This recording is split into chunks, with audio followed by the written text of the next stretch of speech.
You need updates all the time from functionality perspective, from safety perspective, from security perspective. This is how the development lifecycle will look in the future.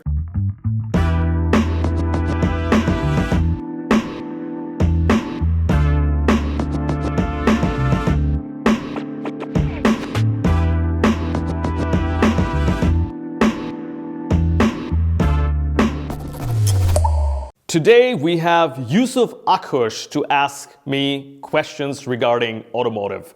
Yusuf, welcome to the Tech Talk. Hi, Hasan. Why don't you tell me a little bit about you and what situation of the life you are right now so that I understand the whole background? Okay, yeah, sure. So, I'm a system engineer in Bosch. I'm working here since 4 years in the area brake system for automated driving. Brake system for automotive driving. Since I'm working in automotive area, since I have the background of aviation, my topic is steering methods from aviation to automobile. Let me recap what you've just mentioned so far. You are a PhD student at Robert Bosch, and your topic is you want to take lessons from the aviation industry and want to apply the lessons in the automotive industry as much as possible. Now, the areas where you already mentioned that you need help is how ISO 26262 is implemented in automotive.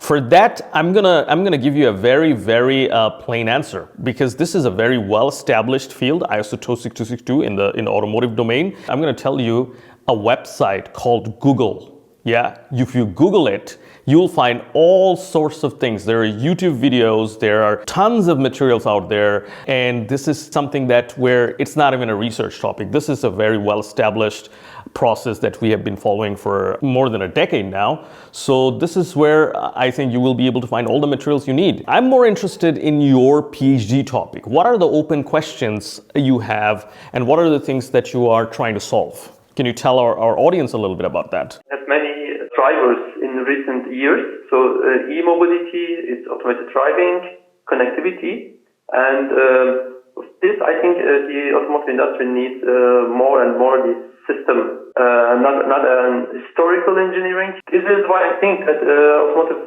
industry can learn from aviation, and not in each point, because requirements could be different.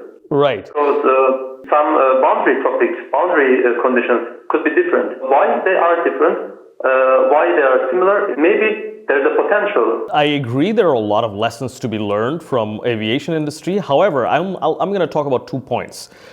Number one is you have to understand in terms of safety, the aviation industry and the automotive industry. Now let's talk about numbers.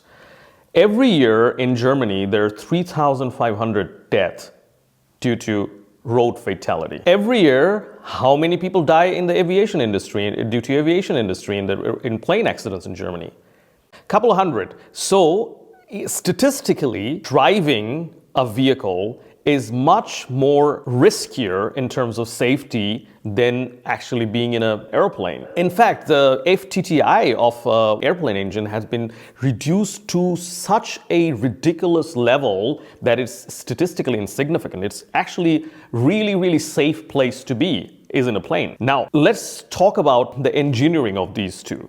When you design an ECU for aviation industry, with all the safety features and everything, for one ECU, you probably spend $30,000. Now, automotive industry wants to have all the safety features, but they don't want to spend more than $10 per ECU. So this is already a big challenge that you will see when you will be doing your research. You'll see that to apply the methodologies from aviation industry to automotive industry will be difficult already from the cost perspective. That is one. The second point is we want to make autonomous driving safe. Aviation industry have implemented autopilot for a long time now. So can we learn something from there? Of course we can. But is that enough? Absolutely not. Autopilot mode in a flight, that's a much simpler environment than a car cruising through even an Autobahn, forget about the urban environment. So we have two scenarios. We have the Autobahn scenario and the urban scenario, and many other scenarios, of course. It's much more complex. The weather condition, the lighting condition, the pedestrians, the object recognition. This is much, much more complex compared to autopilot in the aviation industry. So this is where you will have challenges. But I wouldn't even say that we don't have anything to learn. There is another place where we should definitely focus on is simulation. Because in order to make autonomous vehicle a success, we need about 10 trillion miles of data to understand where is the risk, how safe is it, to take a decision that is based on statistics, based on data.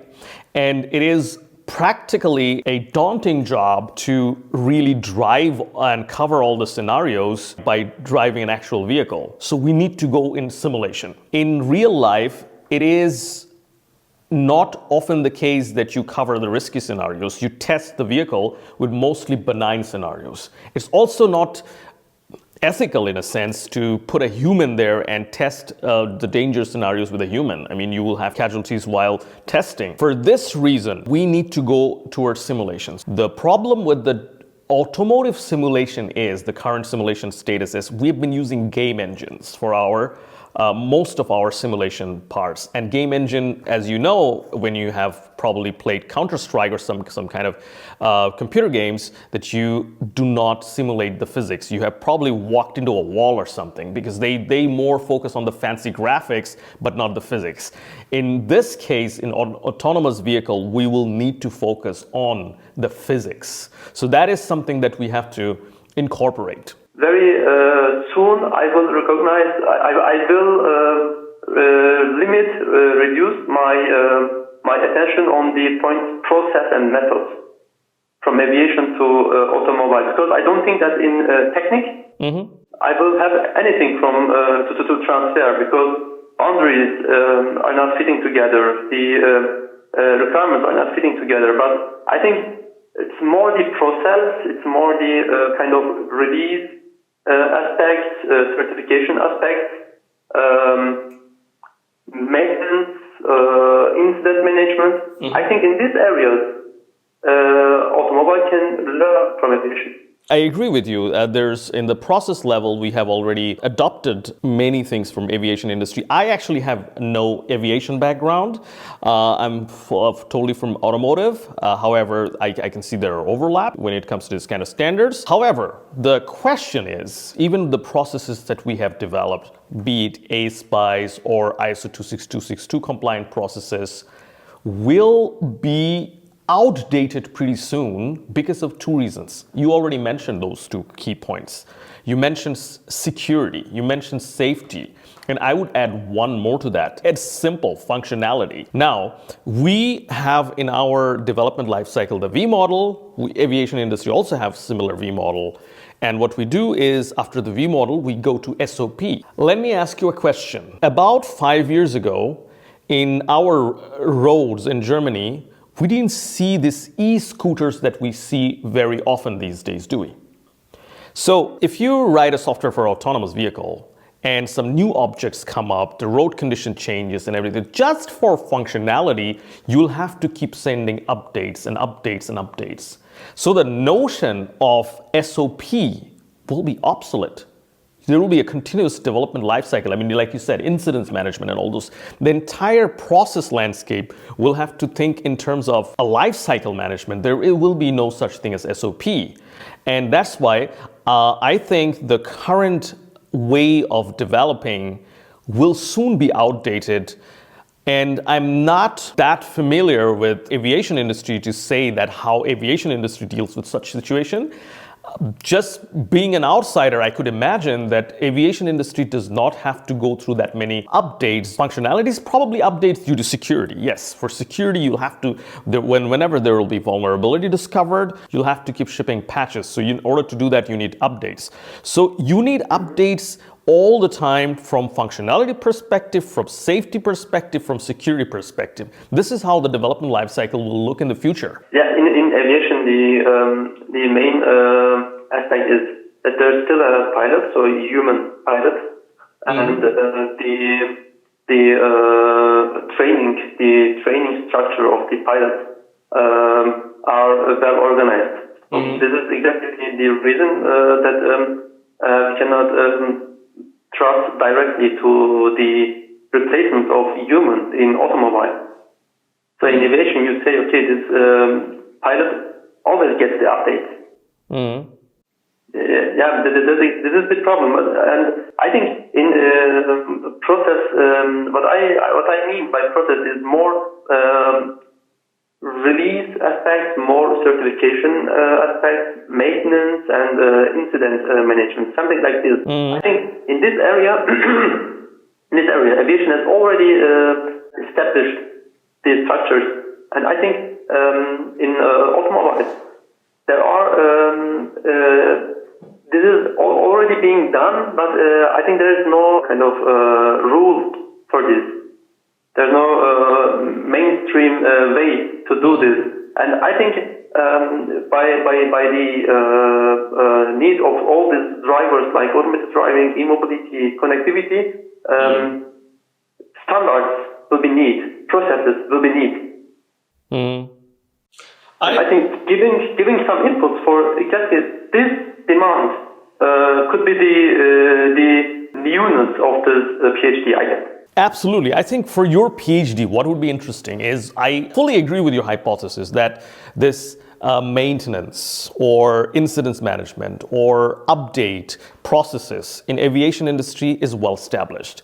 There is no question about it. Now, when you map it to automotive industry, there one thing that you have to pay attention to is the magnitude. The number of planes in the world and number of cars in the world, the order of magnitude is way too different. People are talking about that when it comes to autonomous driving, the insurance model that we have for aviation industry, we can take that one-to-one, yeah, sure. But here, the magnitude will be just in a different order, right? Because there are way too many cars, way too many incidences, way too many updates, and way too complex of a situation to deal with. However, it's not a bad place to start, and would be interesting. I mean, when you write the PhD, I would love to read it if you cover this aspect, that how do you deal with the magnitude? How do you deal with the complexity? You take the existing processes for these things, incidents management, maintenance, updates, and all those that is well established in aviation. And this would be your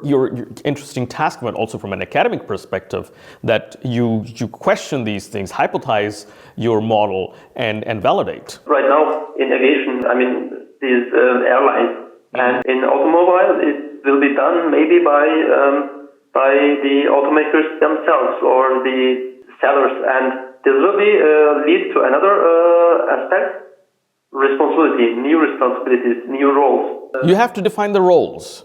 Roles are really important because, as you said, probably this will be done by the automakers. Will it really? I mean, this is highly questionable because the companies like Waymo, Uber, they don't build cars. Like Waymo CEO John Krafcik said, our objective is not to build an autonomous car. We're building the most experienced driver in the world. So what they will provide is the software. Waymo already ordered 20,000 Jaguar and I think about 60,000 Chrysler to install their autonomous driving software, and they will be the driver of it. It will be their fleet. I mean, the hardware will be coming from somewhere. Like, look at the mobile phone industry. The hardware manufacturers are not important. The important one are the service providers, people who gives you service, the platform providers. And if the traditional OEMs can become a platform provider or not, we'll just have to see, because this will be a business model that is a $1 trillion business model. Yeah, this is a $1 trillion business market. And who will get which part of the pie? I don't know. You don't know. We'll just have to see. But right now it looks like it is companies like Uber, Waymo, or maybe if you're thinking about automakers, maybe Tesla.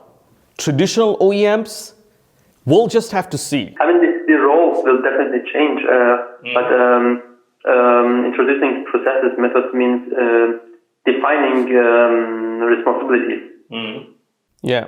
So I think it will be. I will focus more on defining responsibilities. If I try to make a model, if I try to make to propose a model in the end, so it's always good to propose a model in the end of a PhD. So I will make a very short one, and I will just mention responsibilities. Just as a proposal. Yeah.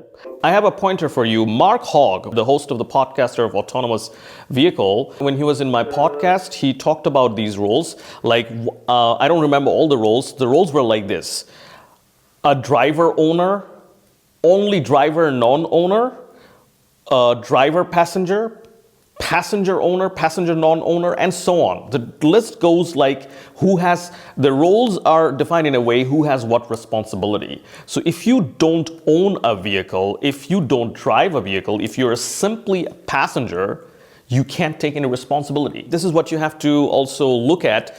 And this is a good pointer, what Mark Hogg has done. When you will be doing your roles, I would recommend you to have a look at Mark Hogg's work. This is in one of our podcasts that we did together. He talks about those roles. So have a look at that. I remember the episode name. It's called The Legal Aspects of Autonomous Driving. Okay, I will do that. Yeah. Mark Hogg. This is where you will get a lot of information about the roles, because roles are, if you're looking at the process end, you have to define the roles, because a lot of new roles will come into play that we don't think about today. Yeah, definitely.